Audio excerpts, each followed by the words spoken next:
C'est normal que les gens se fassent du souci, hein. C'est tout à fait humain. Ah, le vaccin contre le Covid.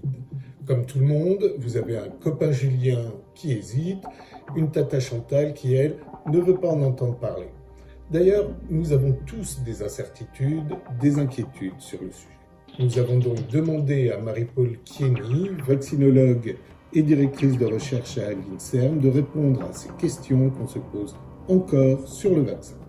A-t-on vraiment assez de recul sur ces vaccins ? Il y a maintenant plus d'1 milliard de personnes qui ont été vaccinées avec ces vaccins Covid et on a appris vraiment beaucoup de choses. On connaît leur profil de sécurité, même à long terme maintenant. Peut-on être certain que ces vaccins ne vont pas provoquer d'autres maladies graves ? Vu le nombre de personnes qui ont été vaccinées maintenant, surtout dans les endroits où on sait que la pharmacovigilance, c'est-à-dire l'attention aux effets secondaires qui peuvent arriver à proximité de la vaccination ou bien plutôt à distance, on voit quels sont les problèmes qu'on a avec ces vaccins. Ils sont maintenant bien décrits. On a maintenant une bonne connaissance de la sécurité de ces vaccins dans des populations très variées et qu'on n'attend pas de surprise. Pourquoi le vaccin contre le Covid a-t-il été trouvé si vite alors qu'on n'en a toujours pas contre le VIH ? En fait, c'est parce que c'est facile, je dirais. Les virus sont pas égaux. Il y en a contre lesquels c'est relativement facile de protéger et Dieu merci, le SARS-CoV-2 semble être un de ceux-là. Les vaccins à ARN messager peuvent-ils modifier notre code génétique ? Là, c'est totalement incorrect, scientifiquement incorrect. C'est de l'ARN. L'ARN ne peut pas pénétrer dans les chromosomes des cellules humaines. Et donc, la transformation du génome par les vaccins ARN est absolument impossible. Peuvent-ils avoir un effet sur la fertilité ? Alors, il n'y a aucune évidence non plus et on ne verrait d'ailleurs pas du tout par quel mécanisme on pourrait avoir cette interférence. Donc, tout ça, ça fait partie des histoires qu'on se raconte pour se faire peur. Je suis étonnée que vous ne m'ayez pas parlé de la puce 5G qui est implantée dans le cerveau. Ça fait partie des mêmes rumeurs qui circulent et qu'il faut prendre très sérieusement parce que les gens qui y croient vraiment. Et je crois qu'ils ont besoin d'avoir des réponses claires de la part de scientifiques pour les rassurer. Que dit-on alors à ceux qui ont peur de se faire implanter une puce ? On leur dit que dans l'ARN, il n'y a pas de puce et que donc c'est impossible aussi que l'ARN messager se transforme en puce et aille se greffer dans leur cerveau. Y a-t-il un risque pour les femmes enceintes ?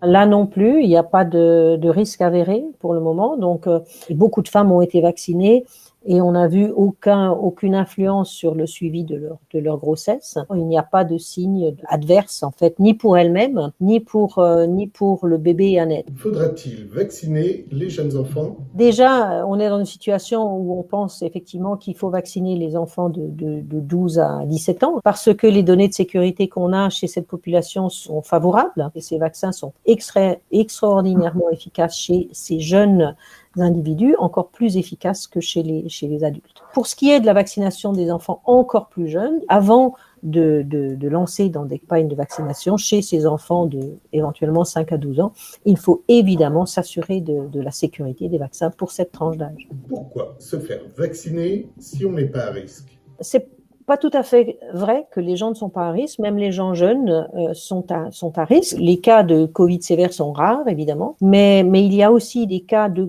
ce qu'on appelle le Covid long, des signes qui persistent pendant des semaines et des mois chez les personnes plus jeunes. La vaccination a aussi un aspect de santé publique. La vaccination n'est pas seulement un acte qui protège la personne vaccinée, mais qui protège la société. Et donc, en se faisant vacciner, on participe donc à la protection de la société tout entière. Pourquoi se faire vacciner alors qu'on peut attraper le Covid, même vacciné ? Pour ceux qui, malheureusement, seraient infectés malgré leur vaccin, en fait, dans la grande majorité des cas, le Covid est beaucoup moins sévère que ce qu'il n'est quand on n'est pas vacciné. Les vaccins protègent-ils contre les variants ? Les vaccins, celui pour lequel on a le plus de données, c'est le vaccin Pfizer et aussi le vaccin AstraZeneca, d'ailleurs, suite à des données obtenues en Grande-Bretagne. Et on voit que la protection induite par les deux vaccins est un peu inférieure à ce qu'elle est contre le variant alpha ou bien la souche originale, mais que néanmoins, la protection reste très bonne, par exemple pour Pfizer, avec 88% de protection, à la place de 95%.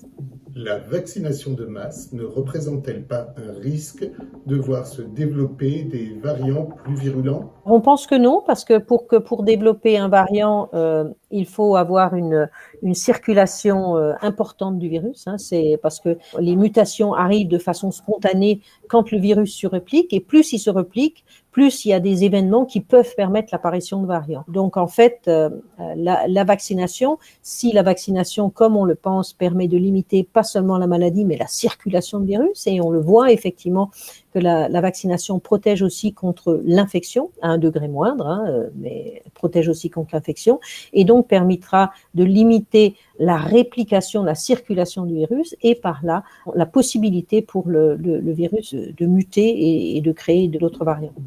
Quelle durée d'immunité procurent les vaccins? On semble voir qu'on a une immunité 9 mois, un an après la vaccination, mais on voit aussi que les titres d'anticorps neutralisants qui pourraient en fait évoluer en parallèle avec la protection baissent. Et donc, ceci est un signal que peut-être pour protéger contre les variants, il faudra dans quelque temps proposer un rappel de vaccination en commençant par les personnes qui ont été vaccinées il y a le plus longtemps, et en particulier les personnes les plus vulnérables et les plus âgées, parce qu'en général, tous les vaccins sont moins efficaces chez les personnes très âgées.